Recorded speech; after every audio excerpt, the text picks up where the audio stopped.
Assalamualaikum warahmatullahi wabarakatuh. Alhamdulillah, salatu wassalamu ala rasulillah wa ala alihi wa sahbihi wa mawalah wa la hawla wa la quwata illa billahi wa ba'du. Kita lanjutkan malam ini masih membahas tafsir juz amma, dan kita masuk pada surah Asy-Syams.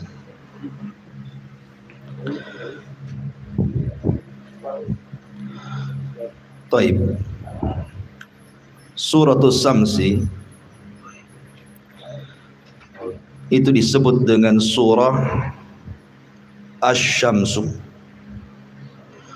Ada juga yang mengatakan surah Wasyamsi. Ada juga yang mengatakan surah Wasyamsi wa duhaha. Disebut suratus Syamsi karena memang di permulaan suratnya memang Allah bersumpah dengan matahari. Wasyamsi wa duhaha. Makanya suratnya disebut suratus Syams.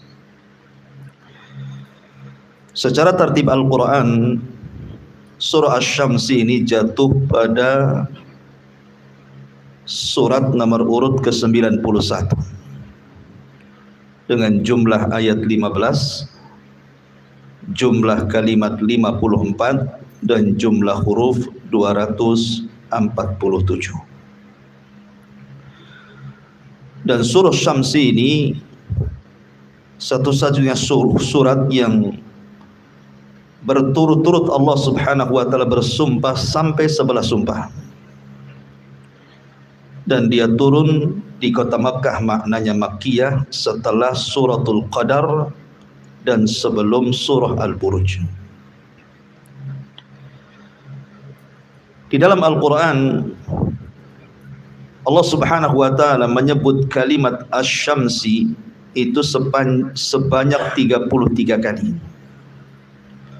dan kalimat Al-Qamar, bulan, sebanyak 27 kali. Sebagaimana kalimat Al-Lail, malam, disebutkan 92 kali, dan An-Nahar, siang, disebutkan 57 kali. Karena surah Asy-Syamsi ini cukup panjang, kita akan bagi dua pertemuan. Kita baca ayat yang kita akan bahas malam ini dulu. A'udzubillahi minasyaitonirrajim. Bismillahirrahmanirrahim. Wasyamsi wa duhaha wal qamari idza talaha wan nahari idza jallaha wal laili idza yaghshaha was samaa'i wa ma banaha wal ardi wa ma tahaha wa nafsi wa ma sawwaha fa alhamaha fujuraha wa taqwaha qad aflaha man zakkaha wa qad khaba man dassaha. Di sini Allah Subhanahu wa taala memulakan dengan kalimat wasyamsi wa duhaha wal qamari idza talaha. Sebelum kita akan masuk pada tafsirnya, kita akan sebutkan tentang keutamaannya dulu.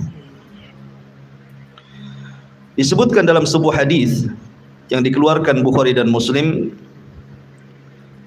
tentang kisah Mu'adz ibn Jabal radhiyallahu an yang mengimami manusia dengan membaca surah Al-Baqarah secara sempurna, sehingga ada orang yang tidak sanggup berdiri kemudian berpisah menjadi salat sendiri, tidak bermakmum kepada Mu'adz. Ketika itu Mu'adz menuduh dia seorang munafik. Maka sampailah perkara ini kepada Nabi. Maka Nabi SAW kemudian marah kepada Mu'adz dan mengatakan, afattanun anta ya Mu'adz. Mu'adz, kau akan buat fitnah. Sampai 3 kali Rasul mengatakan seperti itu. Falau sallaita bi sabbihisma rabbikal a'la wasyamsi wa duhaha wal laili idza yaghsha fa innahu yusalli wara'akal kabir wadh-dha'ifu wadul hajah. Seandainya engkau tidak baca surat itu, tapi bacalah surat Sabbihisma rabbikal a'la, tentu lebih baik. Atau wasyamsi wadhuhaha, itu lebih baik. Ataupun walaili idza yaghsha, karena di belakang wahai Muadz ada orang tua, ada orang lemah, dan ada orang yang mungkin ada hajat. Jangan panjang-panjang. Menunjukkan bahwa Nabi SAW memilihkan kepada Muadz surah Asy-Syams. Kemudian juga Nabi SAW biasa, terutama dalam salat Isya, maka beliau selalu membaca surah Asy-Syams, sebagaimana hadis yang dikeluarkan oleh Imam At-Tirmidzi dan juga An-Nasai. Tapi di sana ada hadis yang sebenarnya hadis ini maudhu, palsu gitu. Cuman karena sudah beredar di medsos dan juga para duat terkadang menyampaikannya. Di mana Nabi SAW mengatakan, "Man qara'a surah wasyamsi wadhuhaha faka'annama tasaddaqa bikulli syai'in tala'at alaihi syamsu wal qamar." Barang siapa yang membaca surah wasyamsi wadhuhaha, seolah-olah dia telah bersedekah dengan segala sesuatu sejak terbit matahari dan bulan. Hadis ini maudhu dan tidak bisa dijadikan hujjah. Taib, ma'asyiral muslimin yang dimuliakan Allah Subhanahu wa taala. Allah Subhanahu wa taala berfirman, "Wasyamsi wadhuhaha wal qamari idza talaha wan nahari idza jallaha wal laili idza yaghshaha." Demi matahari dan sinarnya di waktu duha, demi bulan apabila mengiringi matahari, demi siang apabila menampakkan sinarnya, dan demi malam apabila meliputi keseluruhannya. Ma'asyiral muslimin yang dimuliakan Allah Subhanahu wa taala, sedikit kita akan cerita tentang matahari dan juga cerita sedikit tentang bulan. Kita tahu bahwa matahari dan bulan itu adalah tanda dari tanda-tanda kuasa Allah yang Allah Subhanahu wa taala ciptakan untuk ditafakuri manusia. Dan itu Allah sebutkan dalam surah Fussilat 37, "Wa min ayatihi al-lailu wan-nahar wasyamsu wal-qamar." Dan dari tanda-tanda kuasa Allah adanya malam dan siang, dan adanya matahari dan bulan. Ketika kematian Ibrahim, putra Rasulullah SAW dari Maria Kiptiyah, ketika itu usianya setahun 8 bulan, maka tiba-tiba terjadi gerhana matahari total, sehingga membuat gelap kota Madinah. Dan gerhana di zaman itu kan jarang, sehingga menakutkan. Kalau gerhana di zaman sekarang 1 tahun gerhana, tahun depan sudah diumumkan di almanak, sehingga ya biasa saja. Makanya dengan kejadian gerhana matahari total bertepatan dengan meninggalnya Ibrahim, putra Rasul SAW, semua manusia ketakutan. Sehingga orang-orang menyangka, karena tradisi jahiliyah, kalau sesuatu terjadi di langit, keyakinan mereka seolah-olah ada orang yang mati atau ada orang yang lahir dari orang-orang besar. Maka Nabi SAW meluruskan keyakinan jahiliyah itu. Kata Nabi SAW, "Inna syamsa wal qamar ayatani min ayatil laili la yankashifani li mauti ahadin walakinallaha yukhawwifu bihi ma'ibadah." Kata Nabi SAW, sesungguhnya matahari dan bulan itu keduanya tanda-tanda kuasa Allah. Tidaklah keduanya terjadi gerhana karena kematian seseorang, akan tetapi Allah tampakkan 2 gerhana, baik matahari atau bulan itu, dalam rangka menakut-nakuti hambanya. Karena gerhana itu tanda-tanda kiamat masalahnya. Karena di akhir zaman Gerhana itu akan terus berlaku sepanjang tahun sampai akhirnya menjadi tanda-tanda kiamat besar. Khasfun bil masyriq wa khasfun bil maghrib wa khasfun bi jaziratil Arab. Kalimat khasfun kalau ke atas itu gerhana, tapi kalau ke bawah itu artinya gempa. Makanya ada kusuf, ada khusuf gitu ya. Salat khusuf atau salat kusuf. Taib, ma'asyiral muslimin yang dimuliakan Allah Azza wa Jalla. Kalau kita melihat, kita tahu bahwa matahari ini makhluk Allah yang sangat besar. Kalau dibandingkan dengan besarnya bumi, yang antum belajar fisika tentu tahu ya. Perbedaannya hampir 1,2 juta lebih gitu, besarnya matahari dibandingkan bumi. Tapi bulan justru lebih kecil daripada bumi 4 kali lipat. Artinya bahwa matahari ini makhluk yang sangat besar sekali, yang sangat indah pada waktu-waktu tertentu ketika terbenam. Makanya banyak orang yang moto gitu ya. Akan tetapi ma'asyiral muslimin yang dimuliakan Allah Subhanahu wa taala, walaupun demikian matahari dan bulan itu tetaplah hamba-hamba Allah. Karena ada sebagian orang dari zaman ke zaman yang menganggap matahari dan bulan itu serta bintang-bintang yang lainnya dijadikan Tuhan. Karena besarnya, karena cahayanya, karena manfaatnya, sebagian orang menganggap Tuhan kan. Contoh umpamanya ketika Hudhud disidang oleh Nabi Allah Sulaiman karena tidak ikut berbaris dalam pasukan. Alasan Hudhud apa? Inni wajadtu imra'atan tamlikuhum wa utiyat min kulli syai'in wa laha arsyun 'azim. Wajadtuha wa qaumaha yasjuduna lisyamsi min dunillah. Coba, kerajaan Sabah ini kan jauh-jauh hari atau jauh-jauh tahun sebelum kelahiran Nabi. Artinya orang dulu sudah ada yang nyembah matahari gitu ya. Bahkan sebelum daripada kisah Ratu Balqis dan juga kaumnya yang menyembah matahari itu, sudah ada di zaman Nabi Ibrahim orang yang menyembah matahari. Kan Ibrahim kan pernah kumpul-kumpul tuh, kemudian lihat matahari setelah sebelumnya melihat bulan dan bintang dan mengatakan hadza rabbi hadza akbar, katanya.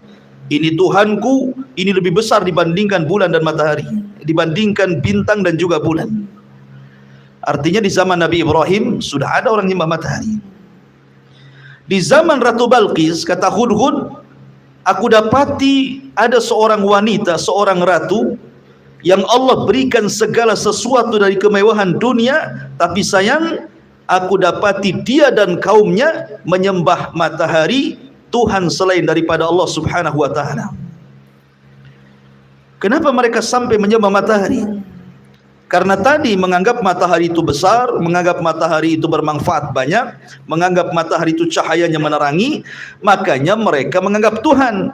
Dari sinilah Allah Subhanahu wa taala katakan, wa min ayatihi lailu wan nahar wasyamsu wal qamar la tasjudu lisyamsi wala lil qamar wasjudu lillahi alladzi khalaqahunna in kuntum iyyahu ta'budun. Maka Allah katakan, dan matahari dan bulan itu bukan Tuhan, dia makhluk. Dan dari tanda-tanda kuasa Allah, Allah ciptakan ada siang, ada malam, ada matahari, ada bulan. Jangan sujud kepada matahari, kata Allah, dan jangan sujud kepada bulan, tapi sujudlah kepada Allah yang menciptakan mereka. Mereka bukan Tuhan, walaupun mereka besar. Makanya besarnya matahari tetaplah kecil di hadapan Allah. Besarnya matahari tetap kecil di hadapan Allah, dan mereka makhluk yang beribadah kepada Allah. Makanya dalam hadis yang dikeluarkan Bukhari dan Muslim dari hadis Abi Dzar Al-Ghifari radhiyallahu an, ketika sedang duduk-duduk bersama Nabi. Jadi Rasul dan Abi Dzar itu melihat matahari hendak terbenam. Kemudian Abi Dzar, Rasul mengatakan, atadri aina tadhhab ya Abu Dzar, kamu tahu enggak matahari itu pergi ke mana? Apakah seperti yang kita yakini bahwa matahari mengelilingi bumi? Kan itu pelajaran di sekolah kita, bahwa matahari itu yang mengelilingi bumi setiap hari seperti itu. Nabi SAW hendak meluruskan tuh pemahaman orang-orang sekarang tuh.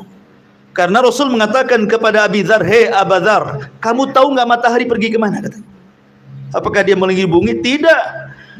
Maka Abu Dzar mengatakan, "Allah wa Rasuluhu alam." Allah dan Rasulnya yang tahu. Kemudian Rasul mengatakan, "Fa innaha tadhhabu hatta tasjuda tahtal arsy." Matahari itu terbenam, dia sedang menghadap Allah, kemudian sujud di bawah arsy. Kemudian kata Rasul sallallahu alaihi wasallam, "Fatasta'dhinu fayu'dhanu lah wa yushak an tasjuda fala yuqbalu minha wa tusta'dhanu fala yu'dhanu laha fayuqalu laha irji'i min haitsu ji'ti ila akhiril hadis." Kata Nabi sallallahu alaihi wasallam, maka matahari itu setiap hari minta izin. Hampir-hampir tidak diizinkan terbit dari arah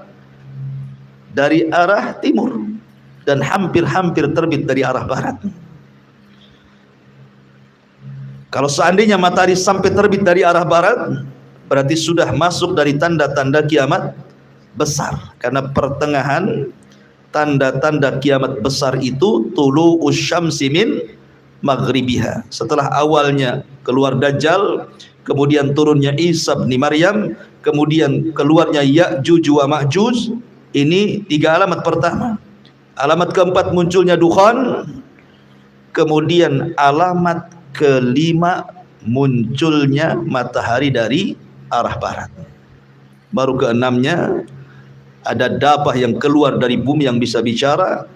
Kemudian ke-7, 8 dan 9-nya gempa dari timur, barat dan jazirah Arab, dan ditutup dengan api yang menggiring manusia dari Aden Yaman sampai ke mahsyar mereka di Syam.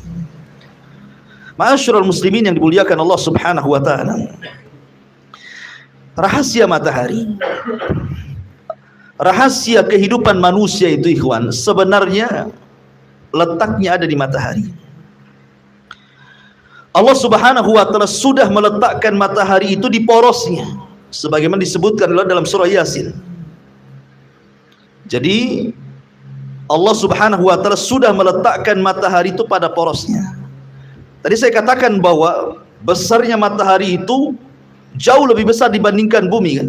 Bandingannya 1,2 juta lebih, kurang lebih besarnya. Tapi Allah sudah letakkan di porosnya itu. Kalau seandainya matahari menjauh dari bumi, maka akan terjadi kematian di bumi. Kenapa? Karena bumi akan beku, air akan beku, semua akan beku, termasuk darah-darah yang ada pada badan kita ini tidak akan mengalir lagi dan beku, dan akan terjadi kematian di mana-mana. Tapi kalau matahari keluar dari garis edarnya, terbalik, terbakar semuanya. Tidak ada orang yang hidup kecuali akan terbakar. Makanya kenapa rahasia kehidupan manusia itu Allah tentukan dengan matahari. Matahari Allah letakkan di porosnya, dan itu kuasa Allah, tidak mendekat dan tidak menjauh, tepat pada porosnya. Itulah rahasia kehidupan manusia tentang matahari. Ma'asyiral muslimin yang dimuliakan Allah Azza wa Jalla. Ada 2 faedah yang sangat penting untuk kita pahami kalau Anda sedang melihat matahari. Pertama, faedah maknawi, dan yang kedua faedah hissi. Apa faedah maknawi dan apa faedah hissi itu? Ma'asyiral muslimin yang dimuliakan Allah Subhanahu wa taala. Sebelum saya jelaskan 2 faedah ini, ada sebuah pertanyaan. Apakah matahari itu menunjukkan adanya siang dan bulan itu menunjukkan adanya malam? Dan mana yang lebih dahulu diciptakan? Antara malam, siang, matahari atau bulan? Atau dengan kata lain, lebih dulu mana? Bulan dengan malam ataukah matahari dan siang? Ma'asyiral muslimin yang dimuliakan Allah Subhanahu wa taala. Kita tahu bahwa Allah Subhanahu wa taala menciptakan malam dan siang itu sebelum menciptakan matahari dan bulan. Jadi sebelum ada matahari dan bulan, siang malam itu sudah ada. Siang dan malam itu sudah ada sebelum adanya matahari dan bulan. Bukan menunjukkan dengan adanya bulan berarti malam, adanya matahari berarti siang. Bukan. Karena penciptaan malam dan siang dengan penciptaan matahari dan bulan itu lebih dulu. Dan itu disyaratkan di dalam Al-Quranul Karim, inna fi khalqis samawati wal ard wa ikhtilafil laili wan nahar. Sesungguhnya di dalam penciptaan langit dan bumi dan ikhtilafnya malam dan siang, bergesernya ada malam ada siang, itu adalah tanda-tanda kuasa Allah bagi orang yang berakal. Jadi siang malam itu sudah diciptakan oleh Allah Subhanahu wa taala, tetapi baik siang ataupun malam sama-sama gelap karena belum diberikan tanda. Tapi sudah diciptakan ada siang ada malam, tapi belum diberikan tanda. Baru setelah Allah ciptakan adanya siang adanya malam, baru Allah kasih tanda dengan diciptakannya matahari dan bulan. Makanya Allah Subhanahu wa taala mengatakan, wa ja'alna al-laila wan nahar ayataini famahawna ayatal laili wa ja'alna ayatan nahari mubsiratan. Apa kata Allah? Dan kami jadikan malam dan siang sebagai dua tanda kebesaran kami, kemudian kami hapuskan tanda malam dan kami jadikan tanda siang terang benderang. Ya, yang tadinya gelap tuh, baik siang gelap malam gelap gitu ya. Mulailah kemudian Allah berikan tanda dengan menghapus tanda malam menjadi siang dengan diciptakan matahari, gitu maksudnya. Ya, makanya malam itu pertama diciptakan, baru kemudian siang, kemudian baru Allah menciptakan ada matahari dan ada bulan.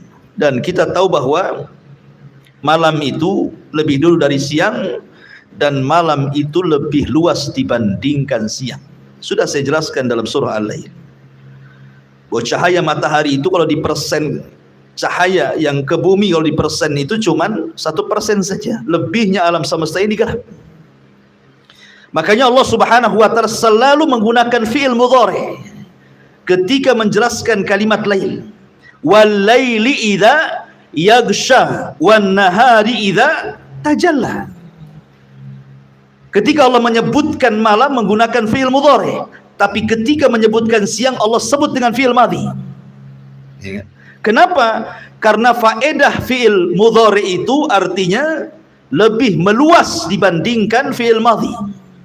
Lebih luas maknanya. Sekarang hal wal mustaqbal itu bahasanya. Dia lebih meliputi dibandingkan fi'il madhi. Karena alam semesta ini bersama galaksinya dasarnya itu malam. Terang itu hanya ada di bumi saja. Di planet-planet lain tidak. Yang terang itu hanya di bumi saja. Di bumi sendiri tidak semua bumi terang ketika terbit matahari kan. Ada beberapa daerah itu justru masih malam. Jadi hanya 1% saja dibandingkan gelap gitu maksudnya. Dan itu kuasa Allah Subhanahu wa taala. Ini jadi belajar fisika. Jadi guru fisika. Ma'asyiral muslimin yang dimuliakan Allah Subhanahu wa taala. Tapi yang jelas bahwa kita kembali kepada fokus bahwa ada faedah maknawi yang luar biasa ketika antum melihat matahari. Jadi para ulama mengatakan, kenapa kita disyariatkan sholat duha? Kan kita disyariatkan sholat duha itu. Apa sih sebabnya? Apa rahasia di balik sholat duha itu? Ketika seseorang itu memandang matahari ikhwan, berarti kita diingatkan tentang hari akhir. Kita diingatkan dengan hari akhir. Karena panasnya matahari itu mengingatkan akan panasnya kelak hari akhir, yaumul qiyamah, dan panasnya neraka. Makanya pada hari kiamat, ketika Allah Subhanahu wa taala berfirman, wa idzan nujumun kadarat, ketika bintang-bintang dijatuh-jatuhkan, ditubruk-tubrukan satu dengan yang lain, matahari dan bulan tidak dijatuhkan. Dan Allah katakan wa jumi'asy syamsu wal qamar, dan Allah gabungkan matahari dan bulan. Jadi semua bintang jatuh, semua bintang hancur kecuali matahari dan bulan. Allah tidak hancurkan. Karena Allah gabungkan matahari dan bulan itu, kemudian Allah letakkan di atas kepala manusia lebih dekat dibandingkan ketika manusia berada di bumi. Karena jaraknya 1 mil. Sementara ketika kita berada di bumi, jarak kita dengan matahari itu entah berapa kecepatan cahaya. Tetapi kalau di akhirat sudah jelas mataharinya di atas kepala 1 mil. 1 mil pun menjadi khilaf kalimat mil dalam hadis itu. Kata rawi mengatakan, aku tidak tahu makna milun dalam hadis itu. Apakah mil itu alat bercelak? Maknanya tidak sampai 1 jengkal matahari di atas kepala. Ataukah makna mil di situ jarak? Ada meter, ada kilo, ada mil, gitu ya. Kalaupun itu adalah jarak, terlampau dekat matahari di atas kepala itu. Jadi matahari itu mengingatkan kita akan hari akhir, bahwa matahari akan didekatkan tetap pada hari kiamat. Dan ketika kemudian manusia sudah dihisab, kemana perginya matahari? Sekarang orang sudah masuk surga, yang satu masuk neraka. Lah kemana perginya matahari dan bulan itu? Maka Allah Subhanahu wa taala menyebutkan, Rasulullah SAW menyebutkan dalam hadis Abi Dzar radhiyallahu an, matahari dan bulan itu akan dibenamkan ke dalam neraka. Abi Dzar bertanya, apa dosanya matahari dan bulan sehingga masuk neraka? Dia kan makhluk Allah juga. Kok bisa dimasukkan ke neraka? Apa dosanya, katanya. Maka Rasul mengatakan tidak. Matahari dan bulan dimasukkan ke neraka itu bukan karena keduanya berdosa, tetapi ingin membantah orang-orang yang menyembah matahari dan bulan ketika di dunia, bahwa matahari dan bulan bukan Tuhan. Makanya dibenamkan sekali ke neraka. Dari sini menunjukkan bahwa ketika kita melihat matahari itu dibayangkan bahwa kita diingatkan dengan hari akhir. Kemudian yang kedua, ketika Nabi Allah Subhanahu wa taala berfirman dalam Al-Qur'an dalam peristiwa perang Tabuk kalau nggak salah. Ketika itu kan perang Tabuk itu pada musim panas. Perjalanan Madinah ke Tabuk itu jauh. Tidak bisa dilalui jalan kaki. Tidak bisa dilalui kuda biasa, harus kuda perang, terlatih. Lawan yang dihadapinya adalah orang Romawi. Dan itu pertama kali Rasul menghadapi Romawi di Tabuk. Orang-orang munafik sudah kepikiran tuh, jauhnya Tabuk, panasnya gitu. Maka mulailah mereka membuat riak-riak untuk menggembosi para sahabat. Lah, di antara gembosan-gembosan itu mereka mengatakan la tanfiru fil har. Ngapain panas-panas gini kita berangkat perang, belum menghadapi lawan dah lelah kita. Maka Allah Subhanahu wa taala katakan, qul ya Muhammad, katakan ya Muhammad kepada mereka, naru jahannam asyaddu harran law kanu yafqahun. Neraka jahanam jauh lebih panas kalau mereka paham, gitu ya. Maka Allah katakan, farihal mukhallafuna bimaq'adihim khilafa Rasulillah wa karihu an yujahidu bi amwalihim wa anfusihim fi sabilillah wa qalu la tanfiru fil har qul naru jahannam asyaddu harra law kanu yafqahun. Turun ayat ini. Lah ketika Allah Subhanahu wa taala mengatakan kepada Rasul dalam ayat ini, qul ya Muhammad, katakan ya Muhammad, naru jahannam asyaddu harra, bahwa neraka jahanam itu jauh lebih panas. Ketika orang munafik mengatakan jangan pergi jihad karena panasnya matahari, maka Allah ingatkan kepada Rasul, neraka jauh lebih panas dibandingkan matahari. Tetapi dengan merasakan panasnya matahari, seolah-olah diingatkan dengan jahanam. Makanya kenapa Nabi SAW mengatakan idzastaddal harru fa abridu bis salati fa inna syiddatal harri min faihi jahannam. Kata Nabi SAW, apabila panas terik di tengah-tengah siang, ya kan, jangan langsung sholat duhur, biarkan tergelincir dulu ke arah barat sedikit supaya agak dingin cuacanya, karena teriknya matahari itu hembusan dari neraka jahanam. Ya, makanya sholat yang boleh diakhirkan dua. Pertama isya boleh diakhirkan, dan juga duhur boleh diakhirkan. Alasan isya karena memang waktunya separuh malam. Alasan duhur karena panas teriknya matahari itu adalah nafasnya jahanam. Ya. Ma'asyiral muslimin yang dimuliakan Allah Azza wa Jalla, intinya bahwa matahari itu mengingatkan kita tentang akhirat. Dan panasnya matahari juga mengingatkan kita tentang neraka. Panasnya matahari itu. Perhatikan Allah Subhanahu wa taala berfirman di dalam Al-Qur'an, afara'aitumun narallati turun a'antum ansha'tum syajarataha am nahnul munsyi'un. Apa kata Allah? Nahnu ja'alnaha tadhkiratan wa mata'an lil muqwin. Allah mengatakan, bagaimana pendapat kalian tentang api yang kau lihat? Kalau kau pegang kan panas api itu. Ya. Sama teriknya matahari juga bisa membakar. Ya. Kita lihat kalau dulu itu kan mau menghidupkan api nggak perlu pakai korek gitu ya, beli saja kaca pembesar gitu ya, kaca pembesar, pantulkan cahayanya dari matahari, letakkan di kertas, bisa terbakar tuh. Artinya bahwa matahari bisa menimbulkan api.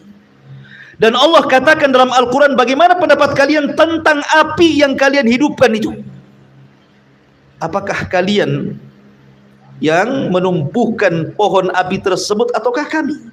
Kami jadikan api itu, kata Allah, nahnu ja'alnaha tadhkirah. Kami jadikan api itu sebagai pengingat akan api yang lebih besar daripada api dunia, maksudnya jahanam, api neraka. Karena api di bumi ini hanya satu bagian daripada 70 bagian panasnya jahanam. Dari sini menunjukkan mataharinya mengingatkan akan akhirat, karena di padang mahsyar matahari dekatkan, panasnya mengingatkan kita tentang azab neraka. Jadi apa yang kita lihat pada matahari itu bukan semata-mata makhluk Allah yang punya cahaya, tapi lebih daripada itu kita bisa mengambil manfaat maknawi, artinya manfaat secara makna bahwa kita diingatkan kepada hari akhir. Ini yang pertama. Yang kedua, manfaat secara maknawi adalah kita diingatkan bahwa kita makhluk yang lemah. Kita ini lemah loh. Siapa yang bisa memandang matahari tanpa alat? Jangan lama-lama. Jangan satu hari, buta lah kita. Bentar aja. Sorotkan mata kita saat matahari terbit. Jangan pakai alat bantu. Siapa yang sanggup? Tidak ada yang sanggup. Kalau seandainya kita makhluk Allah dihadapkan dengan makhluk Allah yang lain, kita lemah. Lemah di hadapan matahari, kita tidak sanggup memandang loh ya. Bagaimana dengan zat yang menciptakan matahari, maksudnya begitu. Dan di sini ada faedah ikhwan, bahwa seorang ataupun makhluk yang lemah itu hendaklah mencari sandaran yang kuat. Ya. Sebab kalau seandainya makhluk lemah bersandar kepada makhluk lemah, makin lemah dia. Sebagaimana orang-orang yang menyembah selain daripada Allah, dari makhluk-makhluk Allah yang Allah ciptakan, mereka sudah lemah, menyembah Tuhan yang lemah, makin lemah. Makanya orang-orang musyrik itu sesembahan mereka seperti Baitul Ankabut, kata Allah, seperti rumah laba-laba kan itu. Tidak bisa menaungi hujan. Mana ada rumah laba-laba bisa naungi hujan? Bolong-bolong, tetap aja bocor dia ya, nggak bisa ditambal. Tidak bisa menaungi angin. Ya, karena memang lubang-lubang sarang laba-laba itu, ditebak saja langsung roboh. Itulah sarang laba-laba. Nah, seperti itulah kelemahan orang yang bersandar kepada orang yang lemah, kepada zat yang lemah.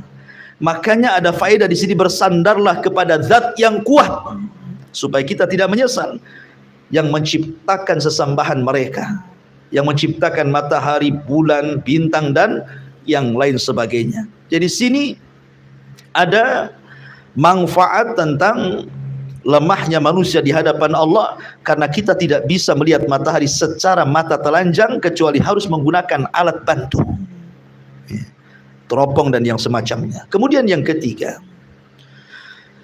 bahwa manfaat matahari itu luar biasa. Walaupun manusia mencela matahari, tetap saja manfaatnya tidak akan terputus, dan itu nikmat. Betapa banyak orang yang mencela matahari kan? Banyak ikhwan, gara-gara ndak hujan-hujan dicelak lah itu. Masih panas, kapan hujan gitu. Kan itu ya. Terutama ibu-ibu. Ya.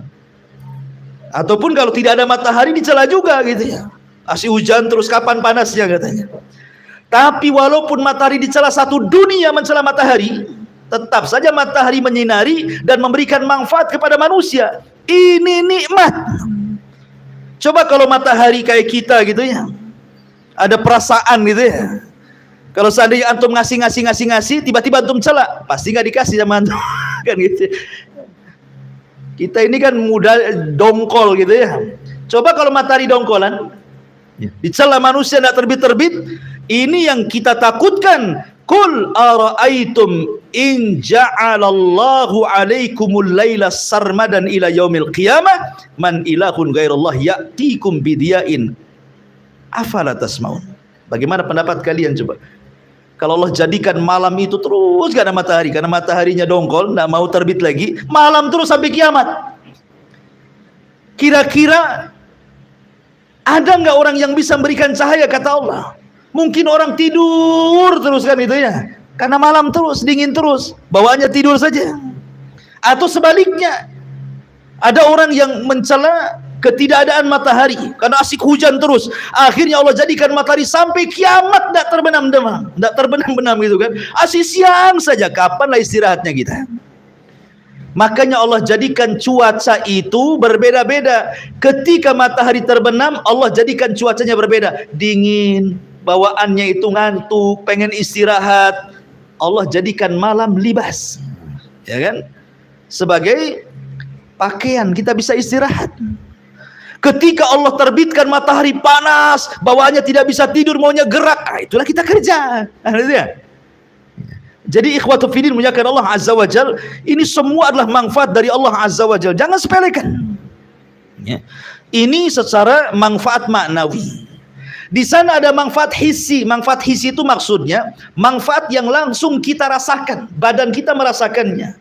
Apa Jul paham lah kan, karena orang kesehatan, bahwa orang yang berjemur di pagi hari itu pasti akan dapat vitamin dal, kalau dalam bahasa Arabnya. Kalau bahasa kitanya D, vitamin dal.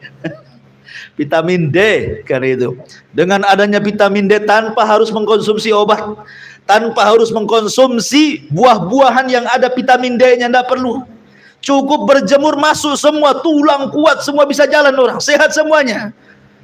Bahkan saya baca dalam buku kesehatan itu, orang yang suka berjemur di pagi hari terhindar dari stroke katanya. Tidak mudah stroke orangnya, tidak mudah terkena penyakit gula katanya. Kemudian badannya akan sehat. Sampai seperti itu namanya manfaat hissi, namanya manfaat langsung ke badan. Itulah matahari, luar biasa. Kemudian pertanyaannya, kenapa Allah Subhanahu wa taala mengatakan wasyamsi waduhaha, demi matahari, waduhaha, dan demi waktu duha. Demi matahari yang menyinari. Duha itu artinya ketika matahari terbit sampai zawal ke arah barat sedikit, masuk zuhur, itu waktu duha ya.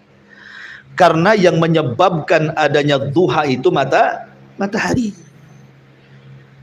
Adanya duha itu karena matahari.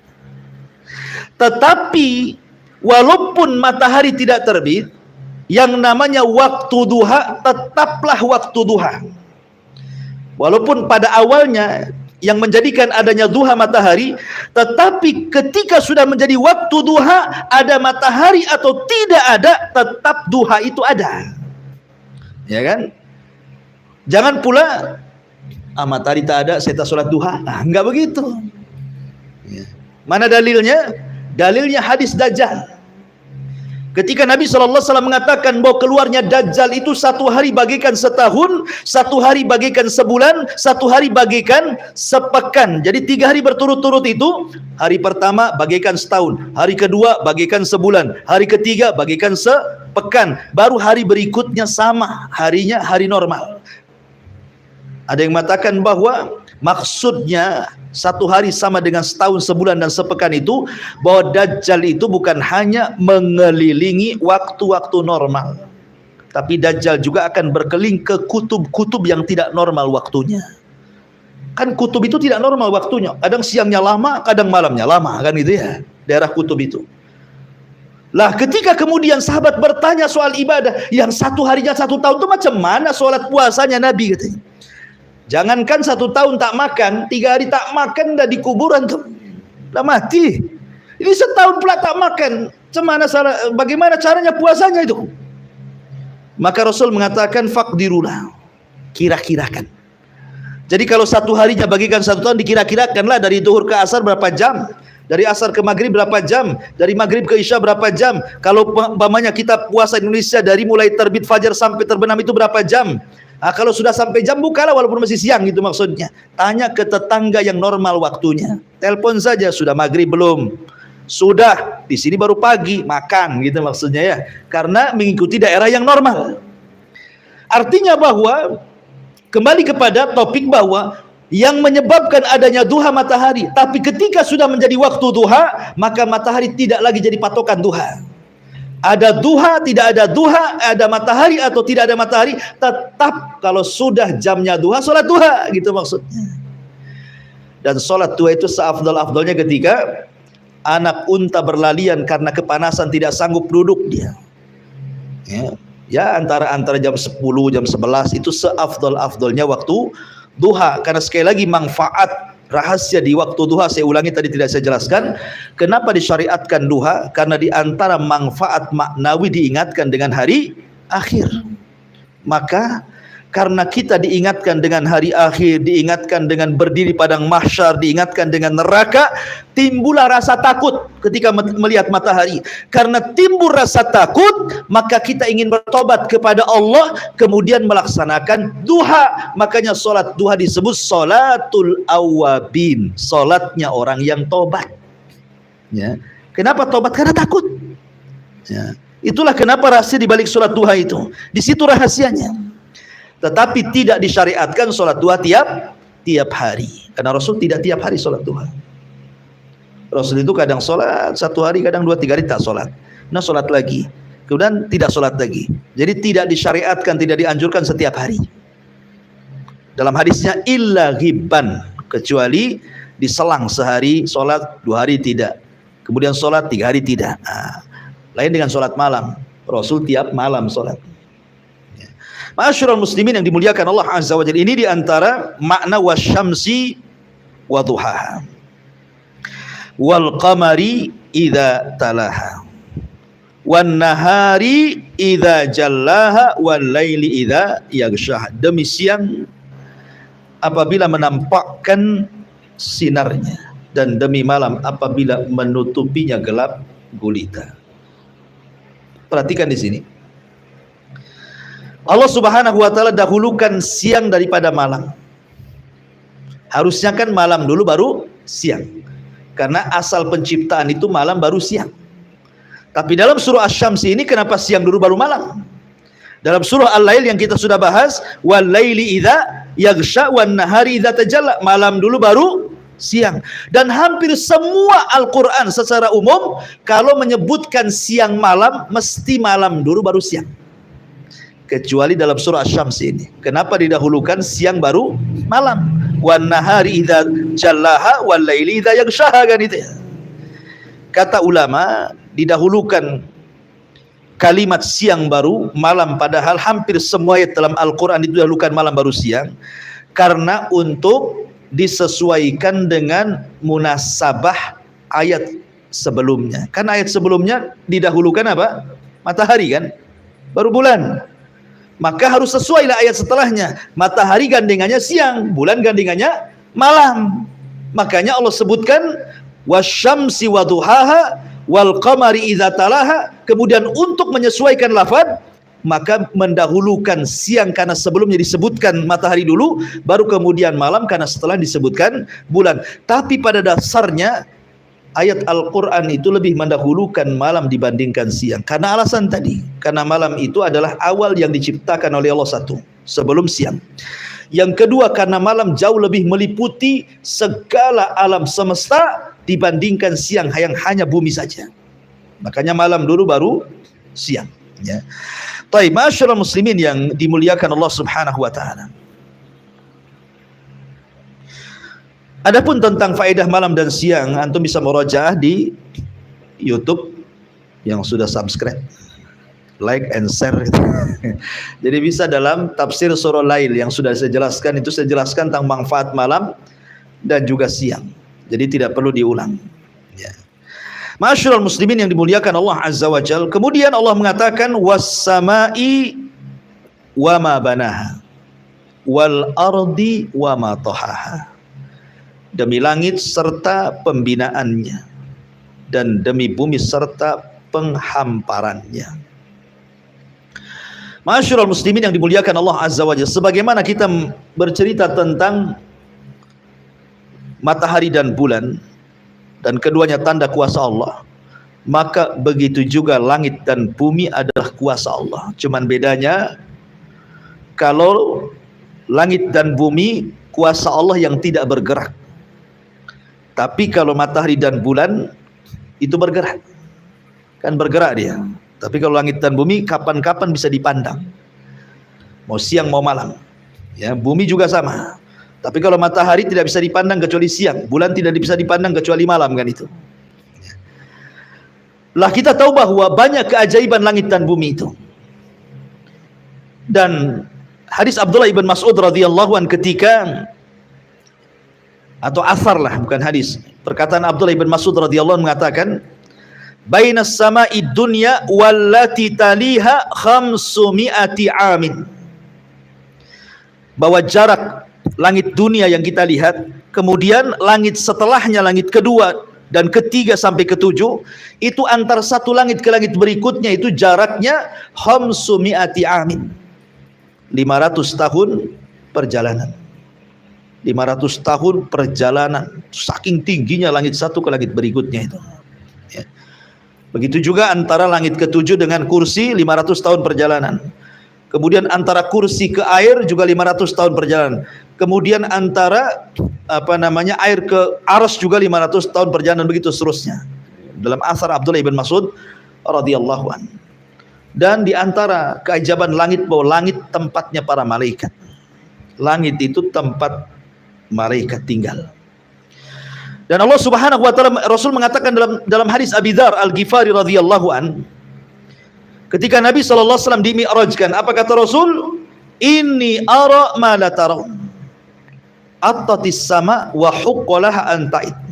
Ma fiha maudi'a arba'a asabi illa wa malakun wadi'un jabhatahu sajidan lillahi azza wa jalla. Kata Abi Dzar Al-Ghifari membawakan hadis yang marfu kepada Rasul, kata Nabi SAW, aku menyaksikan apa yang tidak kalian saksikan. Langit bergemuruh dan wajar bergemuruh, sebab tidak ada tempat seluas 4 jari pun di langit melainkan ada malaikat yang sujud dan ruku kepada Allah sampai kiamat. Jadi 4 jari dari sini malaikat, 4 jari malaikat. Sebanyak itu malaikat yang ada di langit. Ya. Adapun apakah di dalam bumi itu juga ada makhluk? Kalau di langit kan jelas tuh, setiap tingkatan langit itu semua ada malaikat. Bahkan para nabi di sana. Nabi-nabi yang sudah meninggal, ruhnya ada di sana. Makanya dalam peristiwa Isra Mi'raj, Rasul bertemu dengan Adam, dengan Yahya, dengan Isa, dengan Harun, dengan Yusuf, dengan Musa, Ibrahim, dan begitu seterusnya. Apakah juga di dasar bumi ada makhluk? Kan bumi juga sama, lapisan-lapisannya ada 7 tuh. Maka Allah Subhanahu wa taala berfirman, wa yakhluqu ma la ta'lamun. Dan Allah menciptakan makhluk yang kalian tidak tahu. Al-Imam Al-Qurtubi ketika memberikan catatan ayat ini, beliau mengatakan qala al-jumhur, berkata jumhurul ulama, minal khalqi, maksudnya makhluk yang kalian tidak tahu adalah dari ciptaan Allah, kita tidak tahu. Ya. Ada yang mengatakan anwa al-hasyarat wal hawam fi asafilil ardi wal barri wal bahri mimma lam yarahul basharu walam yasma'u bihi. Ataupun makhluk Allah dari binatang-binatang kecil, baik di dasar bumi atau di dasar lautan atau di dasar daratan, yang kalian tidak pernah melihat dan tidak pernah mendengarnya. Boleh jadi ada makhluk yang kita tidak tahu. Di dalam bumi ini, dari lapisan-lapisannya sampai ke bawah, sampai lapisan yang ketujuh, boleh jadi ada makhluk, cuman kita tidak tahu. Karena Allah mengatakan wa yakhluqu ma yasha. Allah ma la ta'lamun wa yakhluqu ma la ta'lamun, dan Allah menciptakan makhluk yang kalian tidak tahu, dan itu keajaiban Allah Azza wa Jalla. Ya, di antaranya adalah kisah ketika Nabi Daud membaca Zabur. Tiba-tiba kemudian burung ikut berkicau, gunung ikut juga membaca dengan suaranya. Akhirnya suara lirih Zaburnya tidak terdengar karena lebih besar suara gunung dibandingkan suara Zabur. Maka Daud kemudian coba ngomong sama malaikat Jibril, macam mana Allah akan tahu suaraku sementara gunung lebih besar suara tasbihnya dibandingkan aku. Maka Jibril membawa Daud ke dasar bumi yang paling dalam. Ya. Kemudian di dasar bumi yang paling dalam diambilnya satu batu, kemudian dipecah, rupanya ada dud, ada ulat.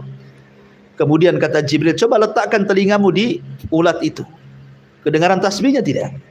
Maka kata Nabi Daud, aku mendengar tasbihnya. Kalau ulat di dasar bumi saja bertasbih dan Allah mendengarnya, kok ini di bawah di permukaan bumi lebih Allah dengar lagi.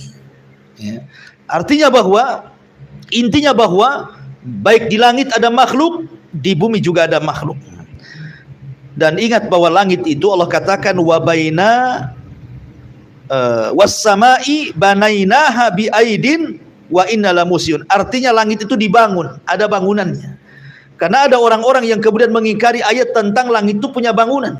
Disangkanya langit itu ya awan, ya angin, ya bukan berupa bangunan. Tidak, langit itu ada bangunannya dan ada pintunya.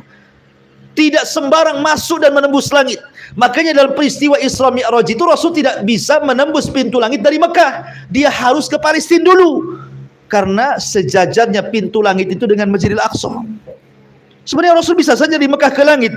Masalahnya tidak ada pintunya di sana.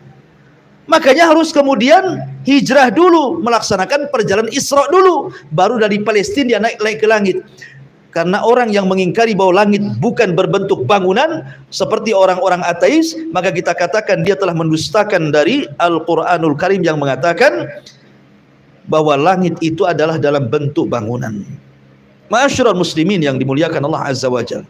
Adapun keajaban langit ya ma'ruflah, kalau antum memandang ke langit itu kan ada awan yang mampu menampung air dari bumi kemudian dijatuhkan jadi hujan. Siapa yang buat kayak gini coba?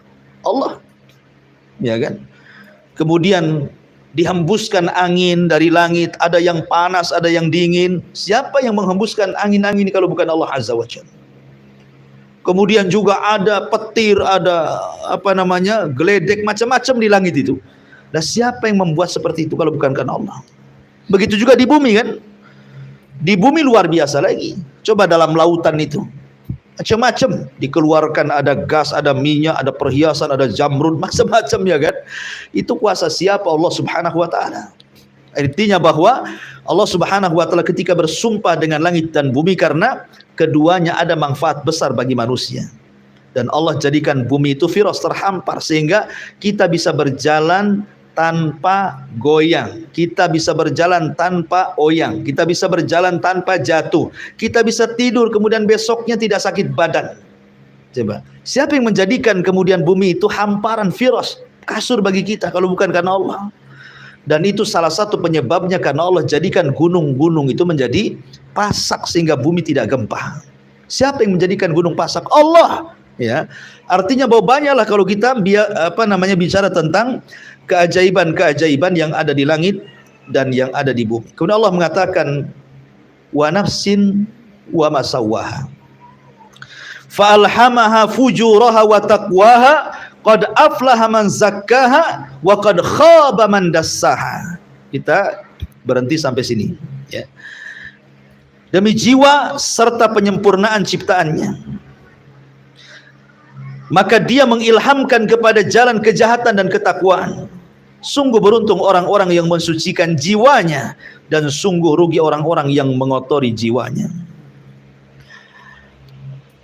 Abi Malik Al-Haris ibn Asim Al-Ash'ari radhiyallahu anhu, seorang sahabat Rasul, seorang Yaman, dan meriwayatkan hampir 27 hadis dari Nabi. Beliau mengatakan dalam sebuah hadis yang didengar dari Nabi SAW ketika menyebutkan tentang pintu-pintu kebaikan. Kata beliau bahwa kebersihan itu separuh iman. Ucapan alhamdulillah itu bisa memberatkan timbangan. Kemudian solat itu cahaya. Kemudian sedekah itu bukti. Kemudian sabar juga cahaya. Kemudian di ujung hadis dia mengatakan apa? kullun nasi yagdu fabai'un nafsah famu'tikuha au mubikuha. Setiap manusia akan keluar dari rumahnya. Setiap manusia, kan nggak ada orang itu yang ngerem terus di rumah kan. Pasti suatu ketika keluar, mau pagi, mau siang, mau malam kan itu. Setiap orang yang keluar dari rumahnya itu terkadang dia sedang menjual dirinya. Ada yang menjual dirinya untuk ketaatan kepada Allah, beruntunglah dia. Tapi ada juga yang menjual dirinya untuk kemaksiatan kepada Allah, rugilah dia. Makanya Allah mengatakan, inna sa'yakum lasyatta. Usaha kalian itu berbeda-beda. Ada yang mencari kebaikan, ada yang mencari kejahatan. Ada yang melakukan kesyirikan, bid'ah dan kemaksiatan. Ada yang mencari tauhid, sunnah dan juga ketaatan. Macam-macam orang itu berlaku di luar sana. Ya.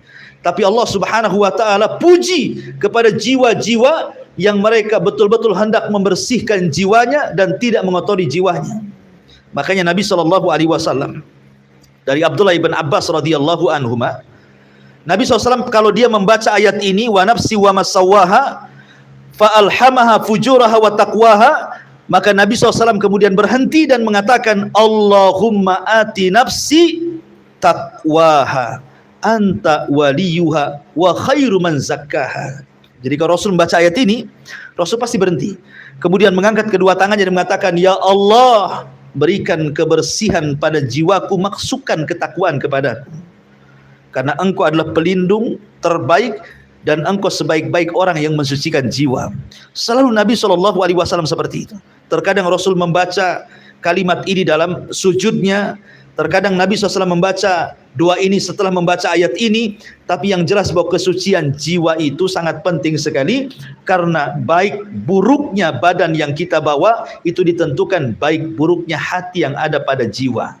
Makanya Rasul mengatakan bahwa pada badan seseorang ada segumpal daging, kalau dia baik-baik semuanya, kalau dia jahat-jahat semuanya. Kemudian Rasul mengatakan ala wahyal qalbu, itulah hati yang menggerakkan semua badan. Wallahu a'lam. Ini tafsir singkat dari surat Asy-Syamsi, karena juga memang pembahasannya banyak sekali ya, tidak mungkin kita selesaikan dalam satu malam. Dan saya yakin antum juga pasti akan bawa bantal kemudian tidur gitu ya, sementara saya ngoceh terus sampai subuh.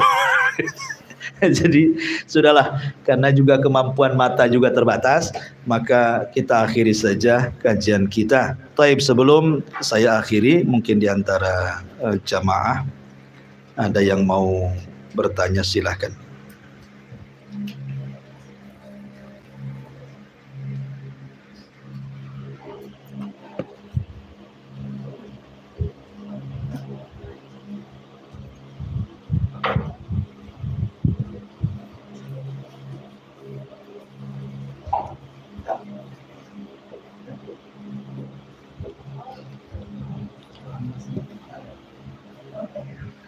Taib, kalau tidak ada, kita tutup saja.